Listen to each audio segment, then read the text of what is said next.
민간 장기요양기관의 참고인으로 두 분이 나오셨습니다. 장연호 참고인과 나윤서 참고인 두 분 나오셨는데 두 분께 제가 질의를 드리겠습니다. 두 분께서 한 분 한 분 따로따로 답변해 주시기 바랍니다.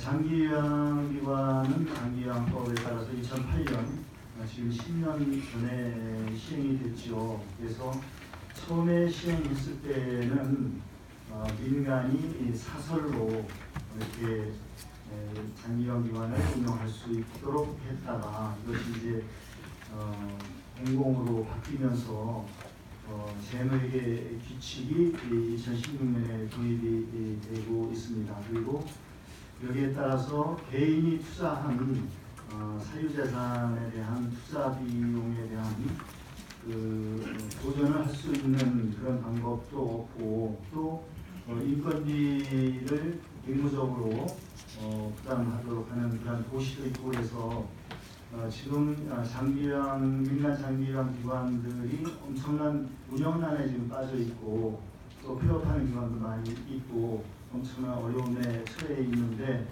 이 점에 대해서 그 실상에 대해서 우리 나윤서 상무님과 장연호 상무님께서 두 분이 좀 교대로 우선 나윤서 상무님부터 어떻게 해서 이 요양기관을 시작을 했고 그동안에 어떤 어려움이 있었고 그 큰 어려움 중에 특별 전출금이라는 문제와 또 재무회계 규칙 문제 또 인건비 규정 문제 이런 것들의 불합리성에 대해서 좀 말씀해 주시죠.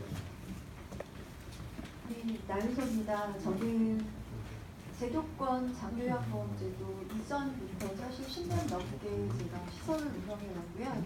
현재 같은 경우는 제도권 유예는 2009년도부터 저희가 20일, 22일에는 총 3,000건물을 내서 제가 운영하고 있습니다.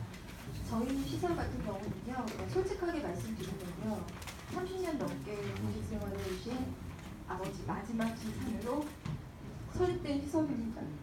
근데 10년 동안 원금 10원도 한 장 갚지 못하고 있습니다. 법 제도 지키려고 노력하고 있습니다. 전국에는 19,000여 개 시설 중에 15,000여 개 제가 포함해서 저 같은 민간 장기요양기관 운영자들입니다. 비단 이것은 저만의 문제가 아니라고 생각하고요.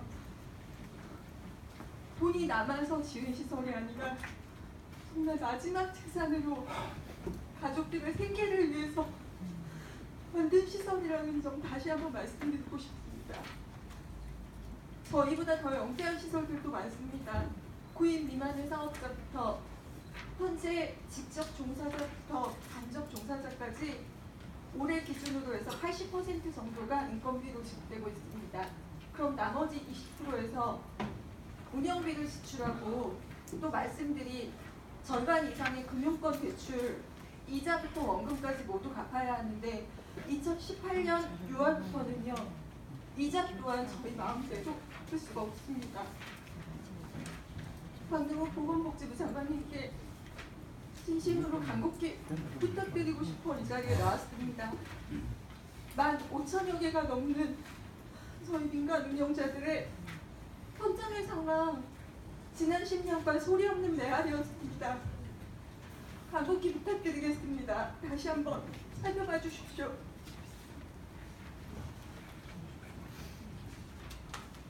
네, 우리 장연호 참모님 이어서 말씀해 주시죠. 네, 안녕하세요. 장연호입니다.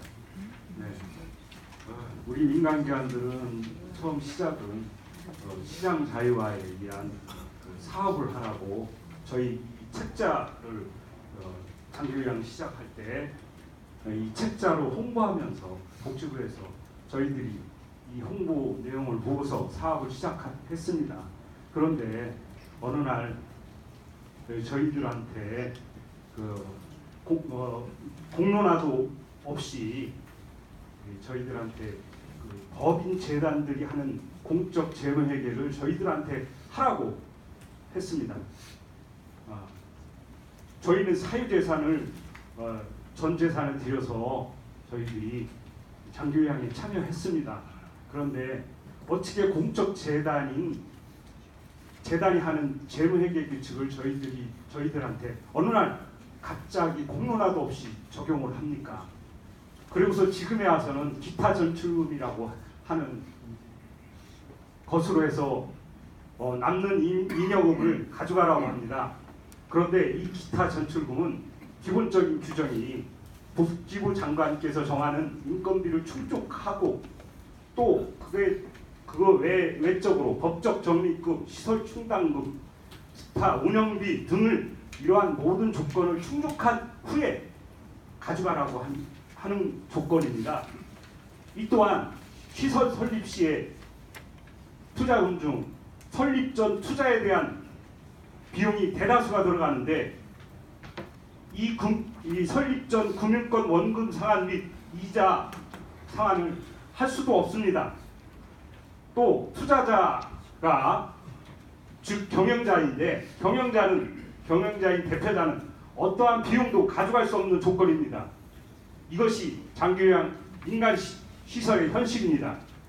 본래 복지부는 장기요양 초기에 정말 저희들한테 뭐 20%가 이윤이 있느니 홍보 대행업체를 데리고 다니면서 이렇게 홍보를 했습니다. 그런데 지금의 장기요양 민간 시설의 현실은 이렇습니다.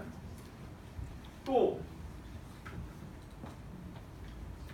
장기요양 재가기관들은 86.4%라고 하는 직접 인건비 비율을 측정을 했습니다. 의무사항으로.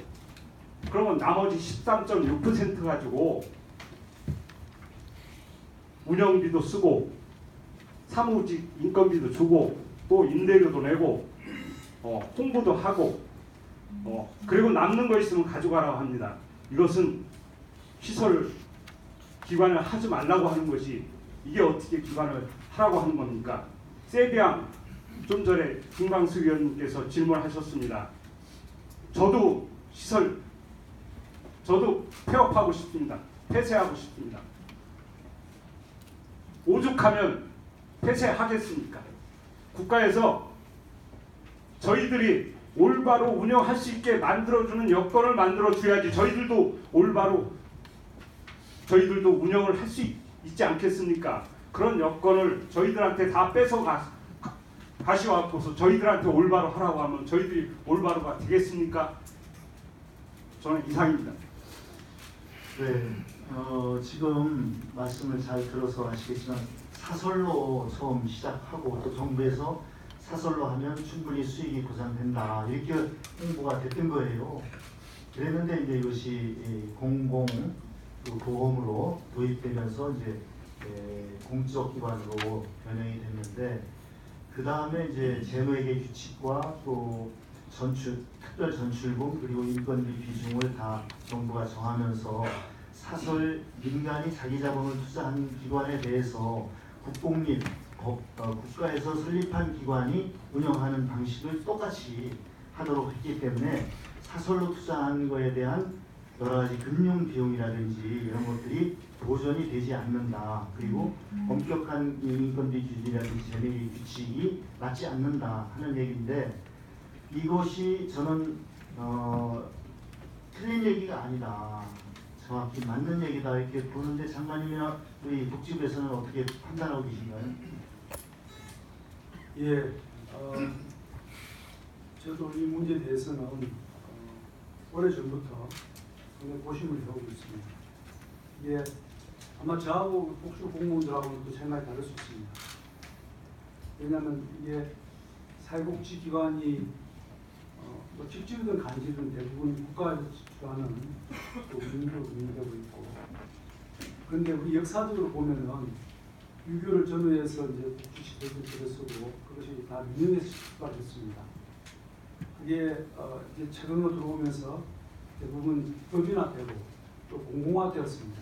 그래서 초기 투자가 민간에서 이루어진 것을 공공화하고 재단화하는 과정에서 여러 가지 좀 인지가 맞지 않는 규정들이 지금도 있는 사실입니다.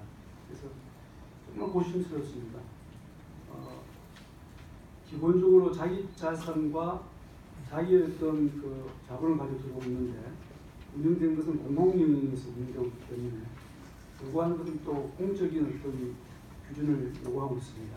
그 사이에 어떤 근본이 갈등이 있고 이게 단지 운영뿐만 아니라 나중에 이제 상속을 해주거나 판매를 하는가 이게 또 소유권 이전할 때도 여러 가지 또 제약이 있습니다. 꼭 이 정유한 기간뿐만 아니라 좀 돈을 높이면 어린이집이라든지 유치원도 다 마찬가지입니다. 지금 이게 우리나라 사회복지 서비스가 안고 있는 정말 풀기 어려운 그런 난제입니다. 그래서 저는 이게 현실의 바탕을 두고 조금 더 우리 국민들의 목소리를 들으면서 문제를 차근차근 풀어가야 된다 생각하고 있고 거기를 좀 모색을 하고 있습니다. 좀 많은 위원님들께서도 같이 품질을 모아주시면 국민의 고통을 덜면서도 올바른 공공의 길로 갈 수 있는 길을 한 발자국씩 갈 수 있지 않나 이렇게 생각합니다. 네, 1분만. 네. 그 네, 문제는 간단한 문제예요. 뭐냐면 처음에 시작했을 때 사유재산으로 하도록 정부가 혼자 말해서 사유재산을 뭐 예를 들어서 20억을 딱 투자한 거예요. 그러면 그 20억 투자한 거에 대한 수익이 정부가 보장이 돼야 되고 개인 누구든지 그 보장이 돼야 되거든요. 그런데 그 20억 투자된 그 사유재산에 대해서 인정을 안 한다는 게 이게 문제의 핵심입니다. 그러니까 과거의 사회복지는 시설비니 뭐 운영비니 다 정부가 줬고 개인은 의탁 운영 형태로 했기 때문에 자기 자본이 별로 안 들어가는 겁니다. 처음부터 설립 비용부터 모두 시설비가 국가가 보조를 투자를 해서 시작을 해서 사회복지를 해서 먹고 살 수 있게 했었는데 이거는 그게 아니라 처음에 내 돈이 들어간 거예요. 그런데 그 다음부터 그걸 공적 자산으로 취급하니까 개인 재산이 거기 공적 재산으로 말하자면 국가에서 환수된 것처럼 돼 있는 겁니다. 그거에 대한 대책이 있어야 됩니다. 다른 의원들 중에 혹시 나효섭 참고인과 장인호 참고인 혹시 질의하실 의원 계십니까? 없으시면 아까 장관님 말씀한 대로 좀 뭔가 이 재무회계 규칙이 제일 문제인데요. 굉장히 규제 위주로 되어 있고 굉장히 신축적이나 탄력성이 없습니다. 좀 개선이 여전히 분명히 있다고 보고 개선 방안을 마련을 해서 그 위원회에 좀 제시를 해주십시오. 예, 알겠습니다. 다른 의원들 질의 없으시면 우리 나윤호 참고인하고 장현호 참고인은 더 이상 질의하실 일은 안 계시므로 돌아가셔도 되겠습니다. 바쁘신 중에 참석해 주신 분께 우리 윤 의원님 질의하시겠습니까? 저는 잠깐만요. 우리 지금 참고인 잠깐만 계십시오. 윤 의원님. 저는 이게 관여를 순서를 기다려야 되는 거 아니 뭐 잠깐 말씀할 수 있습니다. 저는 대한민국의 최고의 기관인 정인 불출소에 대한 것에 대한 인정이 이 정확하고 타당한 문제를 제가 답니다. 그걸 말씀해도 됩니까? 의사진행 발언을 해주십시오. 네, 의사적인 거. 이따 주의 시간이 따로 있기 때문에 그때 하시겠습니까? 그때 하시겠습니까? 아니 왜냐면 이 지금 그럼 하세요. 지금 여기 정인하고 관련됐던 예, 하세요 그러니까. 손영춘 정인에 대한 문제를 제가 앞서 하신 거. 나중에 하죠. 이거 지금 저기 뭐야 문제점을 제기하시는 거니까 말씀을 의사진행이냐 지휘 시간 하는 거냐 그 형식이 중요한 게 아니고 꼭 필요한 말씀 좀 하시라고. 아니 필요한 말씀보다는요. 여기 나와 있는 진단서 보면 발병 일자도 없고, 그 다음에 진단 일자도 없고, 그 다음에 치료한 기록도 없고, 다만 소견서하고 진료를 해서 하고 이것만 갖고도 국회 정인으로 출석하지도 않아도 되는 사유가 되는 부분을 보고 싶습니다. 제가 보기에는 진료에 따른 충분한 소명이 될 수 있는 자료가 아닌데도 불구하고 국회가 이걸 검증할 수 있는 시스템이 뭐냐를 묻고 싶습니다. 왜냐하면 정인이 이런 식으로 예를 들어 실제로 아파서 안 나오는 건 당연하죠. 그렇지만 고의로 국회 권능을 훼손할 수 있는 그런 문서를 갖고 빠져나간다면 이거는 온라인 법 집행이나 정인 출석의 문제에서 문제가 있지 않냐 그걸 내가 지적하고 있습니다. 앞서 그 증인 불출석 관한 말씀이 있었고 아까 말씀을 드린 대로 이 불출석에 대해서는 별도로 위원회에서 논의해서 필요한 조치를 하도록 하겠습니다. 네. 자, 그러시면 나윤도 참고님하고 장혜인 참고님은 돌아가셔도 되겠습니다. 다음 시간 참고해서 감사드립니다. 다음은 존경하는 김명현 위원님 질의 주시겠습니다. 네, 안산시 관원부관의 김영현입니다. 박진규 청문회 question을 드리겠습니다. 같은 시간